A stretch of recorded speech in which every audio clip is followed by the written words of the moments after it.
Fantasy Sports Baseball Podcast. My name is David A. Arnott. I'm sitting here with Bill Bender, and today we are going to be talking about pitchers that may have been drafted fairly high in your league, but are having all sorts of trouble.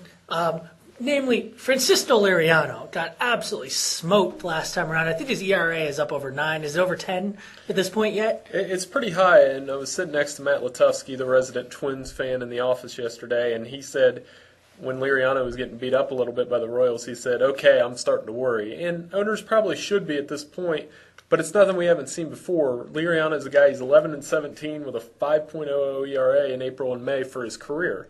And then he tends to turn it on in June and July. So owners have kind of seen this development with him before, but it's a little more pronounced this season, especially with his struggling with his K to walk ratio. He's walking a lot more hitters. He's still striking out some guys, so it is a little bit of a problem. So you got to be careful. This is one of those situations where from a purely cold-blooded fantasy manager point of view, if he's hurt and has to miss part of the season or the rest of the season as he has done previously, you might actually prefer that than him just kind of struggling along the way that he has been so far.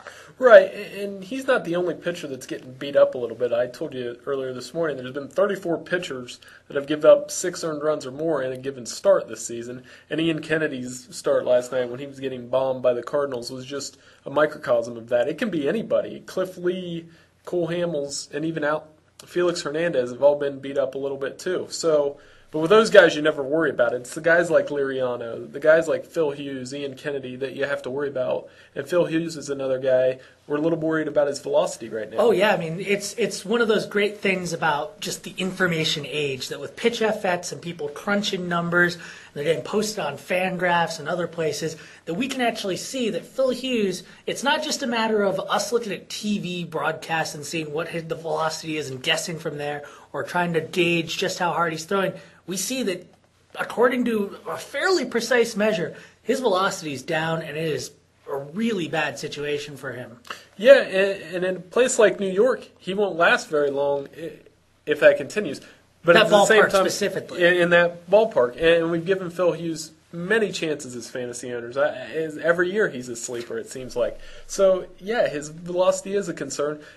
But to be fair, he was against the Red Sox and the Tigers in his first 2 starts. So that's why I'll be watching him against Baltimore tonight. I'm very interested to see if he can get around it. What does his velocity look like? And like you said, that's a thing that fantasy owners, that doesn't show up in the stat sheet. You don't look at velocity every morning. So it's kind of a deal where you actually have to watch the game and make that judgment for yourself. You have to do your own scouting report on him. Exactly. Now, talking about Baltimore, this is a reasonable test in that Baltimore has not been hitting well at all.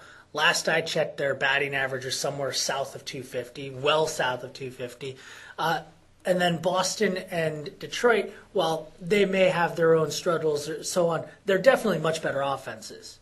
Oh, absolutely. And Baltimore is a team that Phil Hughes is going to have to pitch well. I think it was a 2008 season. I remember because I had Hughes in a head-to-head league. Baltimore blew him up, and I cut him the next day. And that's a thing where if he gets hit pretty hard tonight, I wouldn't necessarily cut him because of the rotation situation he's in. He's not a guy like a guy like Wandy Rodriguez, another guy that got shelled last night. He got beat up last night. I cut him today. Wow. Now, what's your reasoning behind that? Well, I know he had 2 bad starts, 1 good start, but you can find other guys at this point. If Wandy Rodriguez turns it up a little bit, you can pick him up later. This was in a head-to-head league where I can't afford, getting beat up 5-6 runs from a number 5, number 6 starter. So I just let him go. I'm done with him for now, but he's definitely a guy that you can bring back in. Now, I would say that this is actually one of those situations where the stark difference between pitchers and hitters actually comes into play, because a hitter who's struggling all this entire season so far, you definitely still hold on to him. But a pitcher who's only going to make at most about 30 starts, if he's already blown 3 or 4 of them, you know what?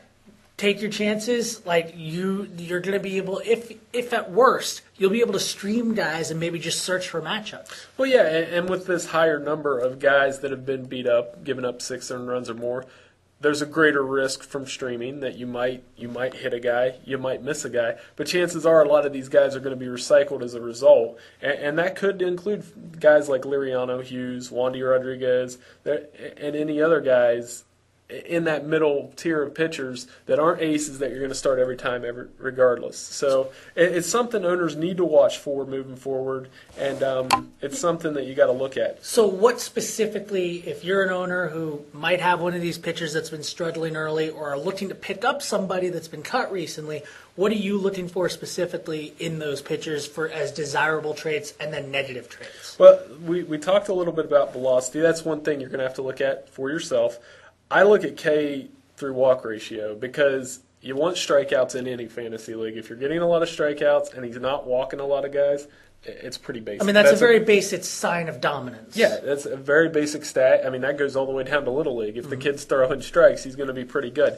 And you got to look at some of the advanced stats. Like, is this a fluke that he got beat up? Is it a matter of his FIP or his FIP differential? You got to look at those things to see if, hey, okay, so he's not getting lucky right now, but he might turn it around. So right now, who are some of those guys in that mid-range? Is there anyone that you're seeing that is actually doing pretty well and might be outstripping his reputation that he's been developing over the past few years? Well, I mean, not so much yet, but again, the guy I'm going to look at that I have is Ian Kennedy, who got beat really bad last night by the Cardinals, but I'm going to hang on to him because he was pitching well before that, and he's a guy that he has a low whip. He said it himself last night if you read the articles afterward, that he just made some bad pitches. And that happens. There's a lot of games. Yep, lots of luck happens. It's only been 3-4 starts, but you know what?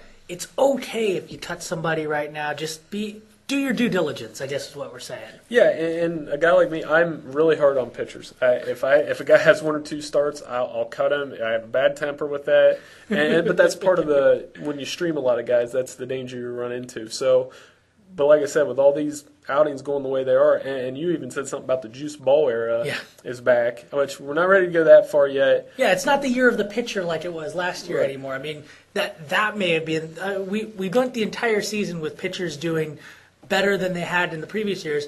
It's most likely that that's the outlier season. And you just got to keep an eye on that trend moving forward. Is this going to be a year where the hitters dominate, or is this going to be a year where the pitchers turn it around? All right, Bill, thanks for joining us. Thank you.